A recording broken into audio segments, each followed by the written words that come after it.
జై శ్రీరామ్. శ్రీమాత్రే నమః. శ్రీ గురుభ్యో నమః. 2024 సంవత్సరం ఆగస్టు 27వ తారీఖు నుంచి 2024 సంవత్సరం సెప్టెంబర్ 4వ తారీఖు వరకు కూడా ఒక విశేషాంశం మనకి గోచారంలో చోటు చేసుకుంటుంది. ఈ విశేషాంశం ఏంటంటే ఖగోళంలో మనకి గ్రహమాలిక యోగం చోటు చేసుకుంటూ ఉంది. ఈ గ్రహమాలిక యోగం చాలా విశేషమైన యోగము. అసలు ఈ గ్రహమాలిక యోగం ఎలా ఏర్పడుతుందో నేను మొదట మీకు ఎక్స్ప్లెయిన్ చేస్తాను.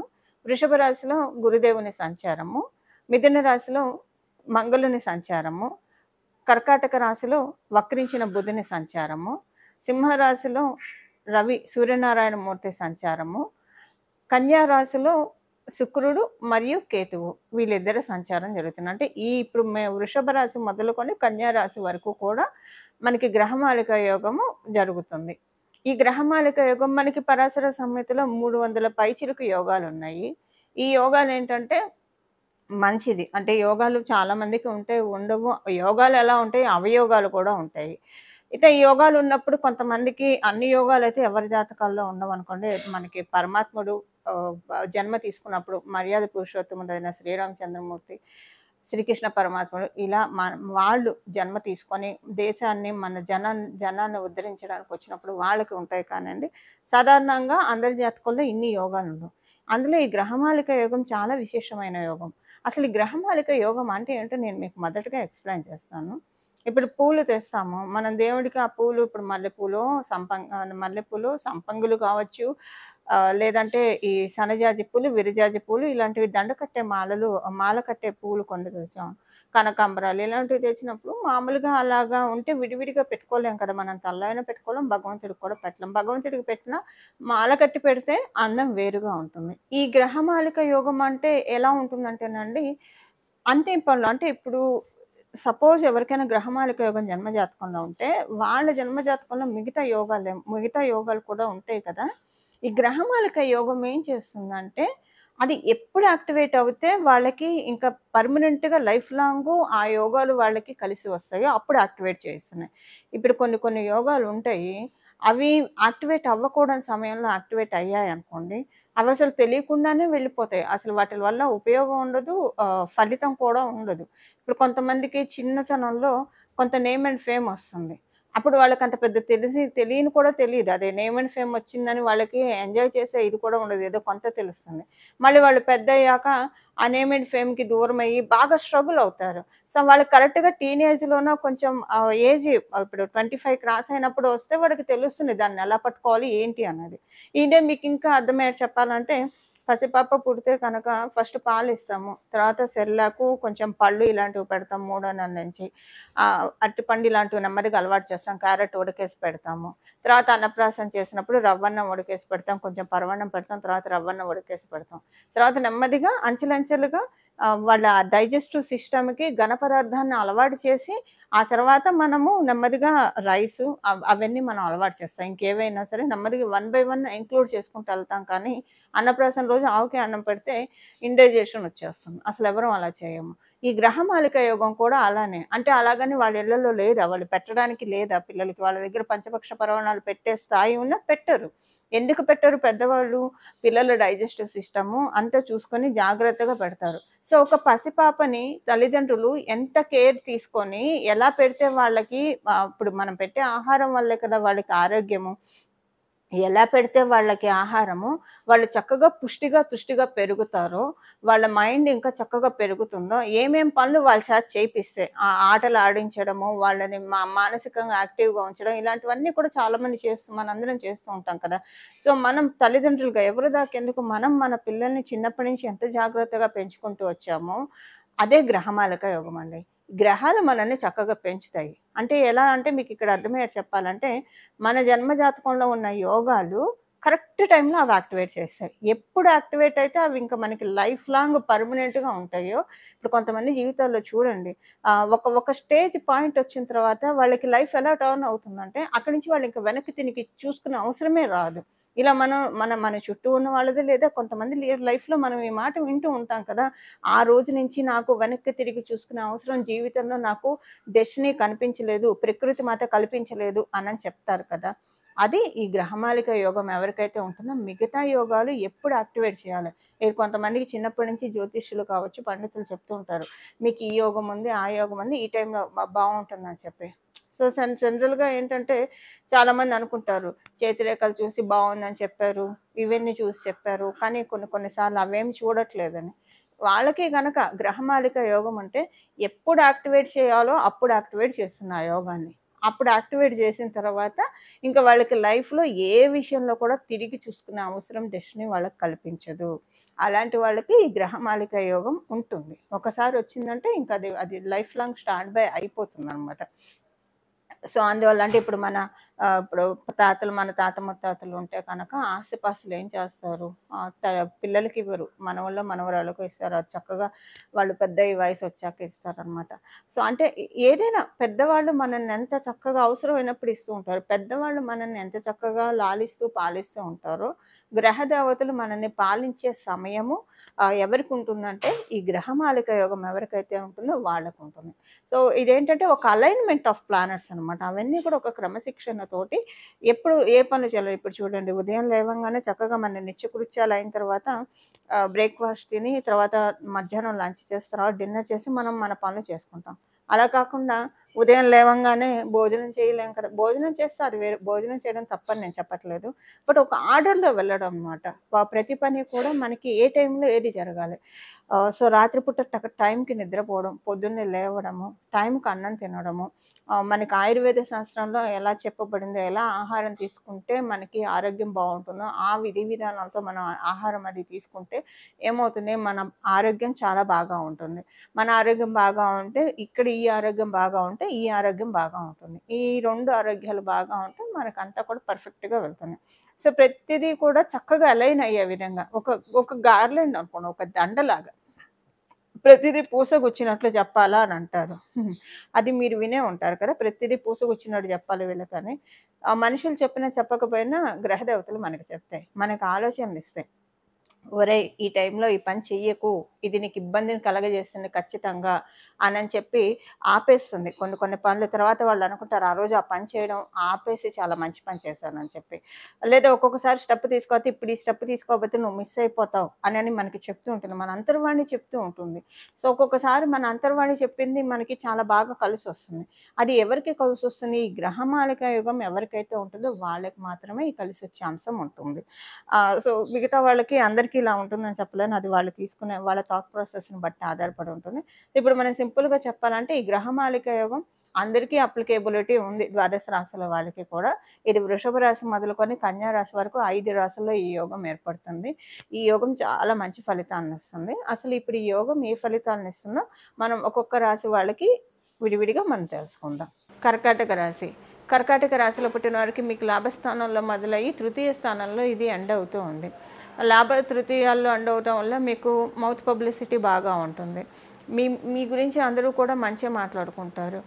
అందరూ గుడ్ బుక్స్లో మీరు ఉండే సమయం అని అనుకోండి, ఇది చాలా బాగా ఉంటారు అందరు గుడ్ బుక్స్లో ఉండే సమయం ఇది. అలాగే మీకు కమ్యూనికేషన్ ఫీల్డ్స్లో చాలా బాగా గుర్తింపు ఉంటుంది, రాణింపు ఉంటుంది. కమ్యూనికేటివ్ విషయాల్లో చాలా బాగా ఉంటుంది. ఆర్థికంగా ముందుకి పురోభివృద్ధి సాధించే సమయం ఇది. ఆర్థిక విషయాల్లో బలపడే విధంగా ఇన్కమ్ రిసోర్సెస్ పెరుగుతాయి. మీ మీద మీకు ఒక కాన్ఫిడెన్స్ వస్తుందండి. అంటే ఇప్పుడు డెస్టినీ ఇస్తూ ఉంది కాబట్టి ఇది. సో మీకు వచ్చే ఆదాయ వనరులు ఎలా ఉంటాయంటే, మీకు ఇన్కమ్ రిసోర్సెస్ పెరగడం ఎలా ఉంటుందంటే, అది మీకు సెల్ఫ్ కాన్ఫిడెన్స్ని బాగా డెవలప్ చేసే విధంగా ఉంటుంది. నాలో ఇంత ఉంది, సో నేను I'm capable of doing anything అని చెప్పి మీకు అనిపిస్తుంది. సో అదే విధంగా మీకు డెస్టినీ ఈ విధంగా సహకరిస్తుంది. ఇప్పుడు ఇది మీకు అర్థమయ్యే చెప్పాలంటే ఉద్యోగస్తులకు అనుకోండి, ఉద్యోగంలో మీకు ఒక టాస్క్ ఛాలెంజ్ ఇస్తేనే కదా తెలిసేది మీరు చేయగలుగుతారు చేయలేరు. అది మీరు చేయగలుగుతారు ఖచ్చితంగా. మీకే అనిపిస్తున్నారు ఇన్నాళ్ళు నేను అంటే దీనివల్ల మీకు ప్రమోషన్, గ్రోత్, బోనస్, ఇన్సెంటివ్స్, మళ్ళీ శాలరీ పెరగడం ఇలా ఏదన్నా జరుగుతుంది.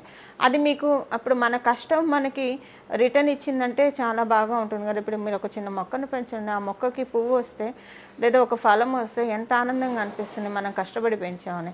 అలా మన కెరియర్‌లో మనం ఎవరి హెల్ప్ లేకుండా మనం బాగా ఎదిగితే మనకి ఎంత హ్యాపీగా అనిపిస్తుంది. అలా హ్యాపీగా ఫీల్ అయ్యే సమయము ఇది కర్కాటక రాశిలో పుట్టిన వాళ్ళకి, కర్కాటక లగ్నంలో పుట్టిన వాళ్ళకి.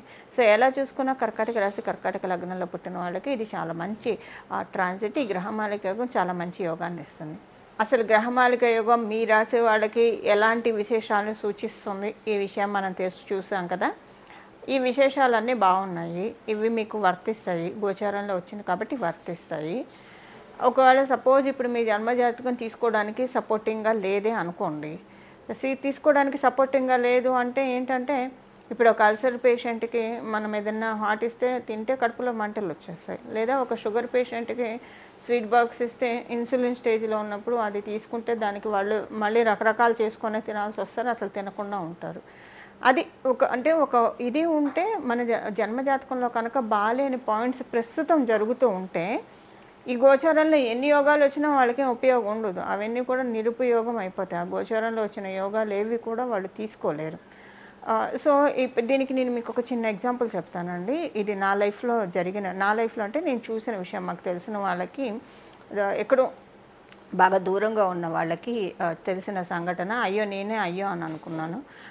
ఒకళ్ళు ఉన్నారు తెలిసిన వాళ్ళు. వాళ్ళకేంటంటే ఆవిడకి చిన్నప్పటి నుంచి సవితి తల్లి పెంచారు, కన్న తల్లిలాగా పెంచారు. ఒక మేనత్ ఉండేది ఆవిడకి. ఆవిడకి చాలా ఆస్తిపాస్తులు ఉన్నాయి, మామూలు ఆస్తిపాస్తులు కాదు, చాలా ఆస్తిపాస్తులు ఉన్నాయి. అయితే కానీ రాప కొంచెం తక్కువే. సో ఈవిడలాగే ఇప్పుడు ఈవిడ కజిన్స్ ఉంటారు కదా, వాళ్ళకు కూడా మేనత్త. అయితే ఇప్పుడు ఎవరికైనా ఎక్స్పైరీ డేట్ ఉంటుంది కదా, ఒక వస్తువుకి ఎక్స్పైరీ డేట్ ఉన్నట్టు ఈ బాడీకి కూడా డెఫినెట్గా ఎక్స్పైరీ డేట్ ఉంటుంది కదా. ఆవిడకి ఏంటంటే 98 ఇయర్స్ వచ్చేప్పటికి చక్కగా సుమంగడిగా సువాసన స్త్రీగా ఆవిడ తనువు చాలించారు. ఆవిడ ముందే చెప్పారట వాళ్ళ కజిన్స్కి, అంటే ఇప్పుడు ఆవిడ కజిన్కి ఎంత ర్యాపో ఉందో ఈవిడికి అంతే హక్కు ఉంది, అంతే ర్యాపో ఉంది. కానీ ఈవిడ ర్యాపో ఎక్కువ మెయింటైన్ చేయలేదు, అది వేరే సంగతి. అండ్ ఏమైపోయిందంటే ఆవిడ వాళ్ళకి చెప్పింది ఏంటంటే, ఈవిడ మిగతా కజిన్స్కి చెప్పింది ఏంటంటే, ఈవిడ చావు అనంతరం ఆవిడ దగ్గర చాలా బంగారం ఉంది. దగ్గర చెప్పాలంటే ఒక 2 కేజీల బంగారం అయితే ఆవిడకుంది. వాళ్ళ వంశం నుంచి పూర్వీకుల నుంచి వచ్చే బంగారము ఆవిడ మళ్ళీ చేయించుకున్నది. మంచి పొజిషన్లో ఉండేవాళ్ళు వాళ్ళు దంపతులు ఇరువురు కూడా. ఈ బంగారం అంతా ఊరి ప్రజలకి పంచిపెట్టమని చెప్పేసింది ఆవిడ. వాళ్ళకి ఆస్తిపాస్తులు ఇచ్చింది, వాళ్ళకి ఇచ్చి పంచిపెట్టమని ఆవిడ చివరి కోరికగా చెప్పింది. అయితే వాళ్ళకి ఆస్తిపాస్తులు పంచిపెట్టింది. కానీ మరి అలా కజిన్స్లో చూసుకుంటే వీళ్ళు ఈవిడ ఒకటే సమాన స్థాయిలోనే ఉన్నారు. కానీ ఈవిడికి రాలేదు, ఈవిడికి ఆ విషయం కూడా తెలియలేదు. తర్వాత తెలిసింది, ఆవిడ పోయిన 1 ఇయర్కి తెలిసింది. పోనీ ఆస్తి రాకపోయింది, జనాలకి పంచిపెట్టిన వాటిల్లో కూడా ఈవిడికి ఏమీ దక్కలేదు. పోనీ వీళ్ళు ఏమన్నా వెల్ ఆఫ్ అంటే వెల్ ఆఫ్ కూడా కాదు, డెఫినెట్గా ఆ బంగారం ఆవిడకి బాగా ఉపయోగపడేది కూడా పాపం. కానీ తెలుసుకోలేక మిస్ అయిపోయింది కదండి. అది యోగాలు మనకు అనుభవించే యోగ్యతని మనకి ఇవ్వాలి. అంటే నేను ఇది ఎందుకు చెప్తున్నానంటే ఎగ్జాంపుల్తో చెప్తే, ఇది నేను లైవ్లో చూసిన ఇప్పుడు విషయం కాదులేండి. ఒక 15 సంవత్సరాల క్రితం ఎవరికో జరిగినా కూడా బాగా చాలా అంటే దూరంగా తెలిసిన వాళ్ళు అనుకోండి, అయ్యో పాపం అనిపించింది. వాళ్ళు చాలా మంచి మనుషులు, చాలా పాపం అనవసరంగా ఎంతో అంత వాళ్ళకు కూడా వచ్చేది కదా, ఈవిడికి హక్కు కూడా ఉంది, అనవసరంగా పోగొట్టేసుకుంది ఈవిడ వెళ్ళి అడిగుంటే ఆవిడ ఆస్తి కూడా ఇచ్చి ఉండేది, వాళ్ళకి ఎంత వచ్చేది ఈవిడికి అంతే ఉంది. అండ్ పోనీ కనీసం ఊరి ప్రజలకు పంచే బంగారంలో అసలు కొంతని ఈవిడికి వచ్చేది కదా, ఏది లేకుండా మొత్తం మిస్ అయిపోయింది ఆవిడ. రవ్వంత వీసమంత బంగారం కూడా ఆవిడకి రాలేదండి. ఆవిడ అంటే బాగా తెలిసిన సర్కిల్లో ఆవిడ చెప్పి పాపం చాలా బాధపడ్డారు. అది ఆ విషయం నాకు ఇప్పుడు మీకు చెప్తుంటే గుర్తొచ్చింది. సో అప్పుడు ఆవిడకి she has all the rights and she is the deserving candidate అవన్నీ తీసుకోవడానికి. బట్ స్టిల్ అవన్నీ తనకి పోయాయండి, తీసుకోలేకపోయారు, ఏది రాలేదు. సో అలా ఏమరపాటుగా ఉంటే మనకి పక్క నుంచే మనకి ఏనుగులు వెళ్ళిపోయినా కూడా తెలియదండి. అంటే రావాల్సినవి ఏమీ తెలియదు, కళ్ళు మూసుకొని ఉంటే కనుక ఏమీ తెలియదు. ఇప్పుడు గోచారంలో గ్రహదేవతలు ఇచ్చే యోగాన్ని ఒడిచిపెట్టుకోవాలంటే అదే మన జన్మజాతకం ఎందుకు సపోర్ట్ చేయాలని చెప్తున్నానంటే ఈ పాయింట్కే నేను చెప్పేది, ఈ పాయింట్కే సపోర్ట్ చేయాలి. ఇప్పుడు అదే సపోజ్ ఆవిడ జన్మజాతకం సపోర్ట్ చేసి ఉంటే అది ఆవిడ తీసుకోగలిగేవారు, అది లేకపోవడం వల్ల ఆవిడకి ఆ ఇబ్బంది వచ్చింది. సో ఈ పొరపాటు మనం ఎవ్వరం చేయొద్దు. మీ జన్మజాతకము మీకు అనుకూలంగా ఉన్నా, ఇప్పుడు ప్రస్తుతం ప్రతికూలంగా ఉంటే అప్పుడు ఏమవుతుందంటే అప్పుడు ఆ యోగాన్ని రానిది. సో ప్రతికూలతలను తొలగించుకోవడానికి మరియు ఆ యోగాన్ని అందుకోవడానికి ప్రతికూలతలు తొలగాలి కాబట్టి ఏం పరిహారమో చేద్దామో చూద్దాం, ఏం పరిహారం చేయాలో చూద్దాం. ఇప్పుడు ఒక షుగర్ పేషెంట్కి ఏదైనా సర్జరీ చేయాల్సి వస్తే షుగర్ తగ్గించే చేస్తారు, లేకపోతే చెయ్యరు కదా. సో అలాగా బాగాలేదు అన్న ప్రతికూలతని ఎలా తగ్గించుకోవాలో పరిహారం చూద్దాం. ఒకవేళ బాగుంది అనుకోండి, చేసుకున్నారు అనుకోండి, ఇంకా ఎక్కువ ఫలితం వస్తుంది కదా. మంచి ఫలితాలు వస్తాయంటే మనం ఎవరన్నా కాదంటామా చెప్పండి. మనందరికీ కూడా చక్కగా శుభపరంపరనే కావాలి, భగవద్ ఆశీస్సులే కావాలి. ఇప్పుడు గ్రహదేవతలు చక్కగా ముచ్చటగా అలైన్ అయ్యి మనకి వరాలను అందించడానికి రెడీగా ఉన్నాయి. సో మనం కూడా ఇప్పుడు దానికి మనం రెసిప్రికేట్ చేద్దాము. దానికి మనం ఏం చేయాలంటే ఒక చిన్న పరిహారం చేద్దాం. ఆ పరిహారం ఏంటంటే వృషభ రాశి మొదలుకొని కన్యా రాశిలో ఇది గ్రహమాలిక యోగం చోటు చేసుకుంటూ ఉంది కాబట్టి ఇప్పుడు మనం చాతుర్మాసంలో కూడా ఉన్నాము. అందరూ కూడా శ్రీమద్ భాగవతాన్ని, శ్రీకృష్ణ కథని వినాలి, భక్తి శ్రద్ధలతో వినాలి. ఏదో ఒక అంటే చదివితే ఇంకా మంచిదండి. చక్కగా మీరు ఒక గ్రంథం తెచ్చుకొని, శ్రీమద్ భాగవతం అనే గ్రంథం తెచ్చుకొని అది చదివితే ఇంకా మంచిది. పోని చదివే తీరిక లేదు, మీరు ఏ పని చేసుకుంటూ ఉన్నా చక్కగా వినడానికి ప్రయత్నించండి. వినడం ఫుల్ అటెన్షన్ తోటి వినాలి. ఏదో ఒక చెవాటు పడేసి మన పనులు మనసుతో పడేసి కాదు, చక్కగా ప్రశాంతంగా వినాలి. చాతుర్మాసంలో శ్రీకృష్ణ కథలు వింటే చాలా మంచిదండి, భాగవతం వింటే చాలా మంచిది. దీని గురించి నేను తర్వాత మీకు ఇంకొక విషయం, తర్వాత నేను ఒక వీడియో సపరేట్గా చేస్తాను. బట్ చాలా మంచిది, మిస్ అవ్వకండి. ఇప్పుడు ఈ పరిహారం మనకి కావాలి కూడా, ఇది పరిహారం కింద కూడా మీరు భావించండి. భుక్తి ముక్తి రెండు ఇస్తే మంచిది కదా. భుక్తి అంటే మన లైవ్లీ బీయింగ్కి వెళ్ళేది, ముక్తి అంటే మన సోల్ ప్రోగ్రెషన్కి, మన వ్యక్తిత్వ వికాసానికి ఉపయోగపడేదైతే చాలా మంచిది కదా. ఇప్పుడు అదే ఉంటుంది. దేవతలు కూడా మనకి సుఖమహర్షి, సుఖబ్రహ్మ పరీక్షిత్ మహారాజుకి భాగవతం సుఖమహర్షి పరీక్షిత్ మహారాజుకి భాగవతం చెప్పేప్పుడు దేవతలు వచ్చి పరీక్షిత్ మహారాజు బతకడానికి అమృతం ఇస్తే సరిపోతుంది కదా, మేము అమృతాన్ని పరీక్షిత్ మహారాజుకి ఇస్తాము, మాకు భాగవత కథని చెప్పండి అంటే ఆయన ఒప్పుకోలేదు. పరీక్షిత్ మహారాజు కూడా ఒప్పుకోలేదు దానికి. అంటే కృష్ణ కథలు అంత మంచిది, భాగవతం అంత మంచిది. అమృతం కూడా తృణప్రాయంగా ఉందంటే ఆ కథలు ఎంత మహిమాన్వితమైంది. దేవతలు కూడా ఆ కథలు వినడానికి ఎంతో చెవులు రిక్కించి భక్తి శ్రద్ధలతోటి ఒళ్ళు దగ్గర పెట్టుకొని ఎంతో శ్రద్ధా భక్తులతోటి వినటానికి అంత ఆతృత పడుతున్నారంటే ఆ మహిమ ఏంటో తెలుసుకోండి. సో మనకి ఇప్పుడు చక్కగా మనందరూ అదృష్టం ఈ గ్రహమాలిక యోగం చాతుర్మాసంలో వచ్చింది. దీన్ని చక్కగా మనందరం యూటిలైజ్ చేసుకుందాము. నేనైతే ప్రతి చాతుర్మాసంలో శ్రీమద్ భాగవతం వింటా, శ్రీకృష్ణ కథల్ని చక్కగా వింటాను. మొత్తం అందులో మనకి దశావతారాల గురించి కూడా, విష్ణుమూర్తి అవతారాలు అన్నీ కూడా వస్తాయి. సో మీకు కూడా విని మీరు కూడా తరించాలని చెప్పి మన కెరియర్ ప్రోగ్రెషన్, మన సోల్ ప్రోగ్రెషన్ రెండు కరెక్ట్గా ఉండాలండి, అలైన్ అయ్యి వెళ్ళాలి. అలైన్ అయ్యి వెళ్ళాలంటే కనుక భాగవతాన్ని ఒకసారి మీరు విని చూడండి. ఒక చాతుర్మాసంలో, ఇప్పుడు మన చాతుర్మాసంలో నెక్స్ట్ చాతుర్మాసానికి మీకు మంచి మార్కులు రాకపోతే అడగండి, ఖచ్చితంగా వస్తుంది. భక్తి శ్రద్ధలతోటి పరమాత్ముడి పాదాలని సేవిద్దాం, పరమాత్ముడి పాదాలని పట్టుకుందాం, మన జీవితంలోకి అదృష్ట లక్ష్మిని ఆహ్వానిద్దాం. ఇలా మీరందరూ ఆహ్వానిస్తారని చెప్పి, ఆహ్వానించాలని చెప్పి మనందరి తరఫున నేను కూడా విష్ణుమూర్తిని కోరుకుంటూ కృష్ణం వందే జగద్గురుం మంగళం నమో భగవతే వాసుదేవాయ.